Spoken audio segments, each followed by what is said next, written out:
Welcome to London and a series of interviews with International Finance magazine. Today I'm in the presence of Nigel Green, the CEO of Devere, who've won the Best International Advisory Company East Asia Award. First of all, welcome and congratulations on winning this award. What does it mean to you? Thank you. It means a lot. We're absolutely delighted and very proud that we've won the award. It's our 7th award this year, and East Asia is a particularly important area for us as a company. So delighted to receive the award, and as I said, extremely proud. Can you describe your operations in East Asia for those who don't know? Yes, of course. We have a very strong presence in China, and China, of course, has massive potential. We also have a good presence in Japan, in Tokyo, and also a presence in Hong Kong. So we're covering 3 fantastic countries, and we have a lot of clients in those areas that are extremely pleased with what we've done for them, and will continue to give that service to those clients. Hong Kong is obviously where you started. How important is the East Asia region to Devere, and why?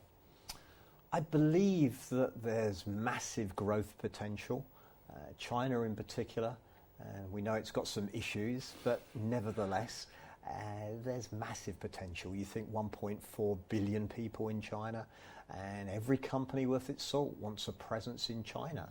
So whether you're selling personal or mobile phones, you want to be in China. Yeah. And that means that there's a good opportunity for us as an organisation to be able to, in particular, look after expats. Many expats live in Hong Kong as well. Hong Kong is still, in many ways, very British. Yeah. Whether that's good or bad is of course, another question.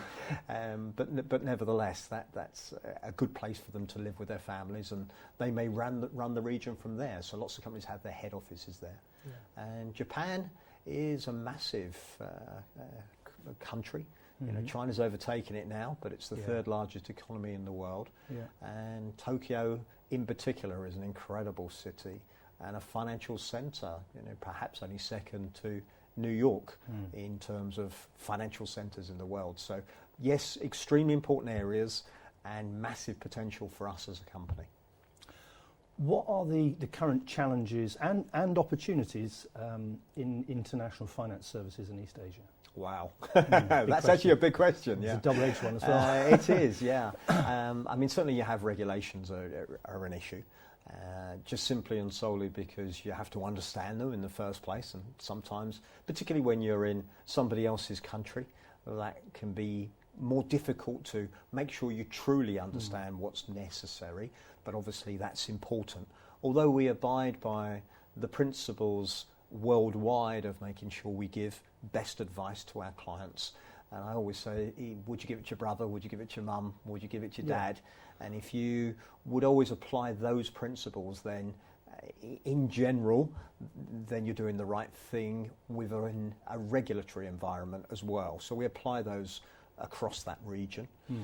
But also you have to understand expats are slightly different, so that gives you a challenge. And you may get a different type of expatriate in China than you would perhaps in a financial capital like Tokyo. So you have to apply yourself to that, and apply yourself to the fact that there are different nationalities because, for example, Americans have some challenges of their own because of FATCA, and we have to make sure we're prepared to be able to look after all nationalities and give the best possible advice to each one of those. Okay, what are your plans for East Asia in 2016 and beyond? We want to continue to grow, and you have to do that in a careful manner because there's no point in over-expanding. No. And China, certainly, you probably could have 10 offices. It's got so many different cities there. You know, there's cities that you come across and you didn't even realise they existed, and they got 20 million people. Yeah. So you have to expand in a controlled fashion. And we'd also like to be in South Korea. That's South Korea, not North Korea. Yes, a challenge in North Korea. Yes, a big challenge in North Korea. But obviously South Korea has some potential as well. So again, that's all part of the region and all part of our development as we continue to grow as the expat community grows. Okay. Now, what challenges do you see? I mean, we sort of breached on this slightly, but what challenges do you see in China's economy, and how should investors respond to these changes? China has certainly had some challenges this year in particular, and a lot of publicity about it. And if we understand exactly what's happening, the most part of the expansion is because they've invested in infrastructure.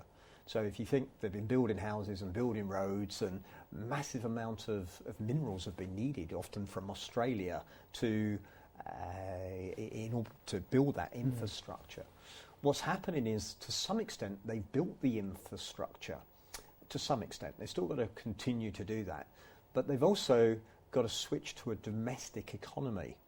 Yeah. So whilst the figures have been alarming to many people because they're saying, well, China's growth slowing down, well, actually, they're just switching from an economy driven by infrastructure to an economy driven by domestic consumption. Because if it's really going to be the number one economy in the world, and I believe it will be at some stage in the future, it has to be domestic consumption. Yeah. And it's happening. So don't write China off. No. They'll get there. They'll get there. And when they do, that's going to be an incredible force in the world economy. Do you have any plans to diversify in the region? Well, we will go to South Korea, but sometimes diversification means other things to us. So it would, for example, it would mean looking at other nationalities. So coming up with specialist products for particular nationalities. So diversification may mean we'll deal with Americans and Brits at the moment, but we'll come up with a particular product for Germans. And if we can do that, that helps us diversify the offering that we have for our clients. We've discussed East Asia in a big way, but do you have any plans or vision for Devere on a wider, more global level for 2016 and beyond? We want world domination. So we'll continue to grow as an organisation. We're now in 71 countries, or 71 offices around the world. We've actually got clients in well over 100 offices. So we want to go, we want to grow, and we want to continue our expansion as an organisation. The world's changing, of course, so you have to be aware of the internet and how people perhaps will look to buy financial products in a different way in the future.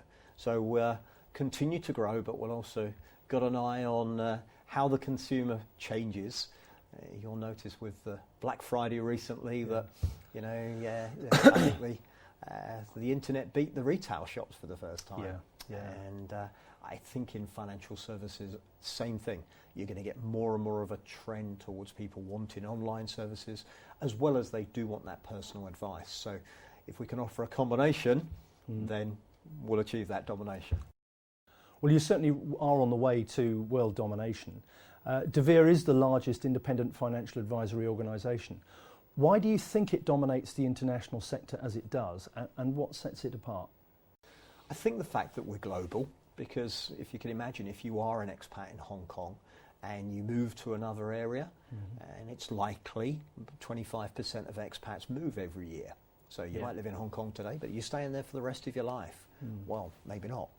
Maybe your company tells you what to do. No, you don't decide, right? So the fact that you know that Devere is in the major countries around the world that you're likely to end up, it gives us a big advantage. So if we can continue to service our clients worldwide, then I think as the world becomes even more global, then that becomes an even bigger key. So yes, that helps, and also we give good service and look after people, and we work on referrals. So if we do a good job, we get recommended to others, and that obviously is a big part of our success. Nigel, it's been a real pleasure having you here. Thank you very much indeed for taking your time out of your busy day, and we really appreciate you joining us. Thank you very much, and once again, congratulations. Thank you very much.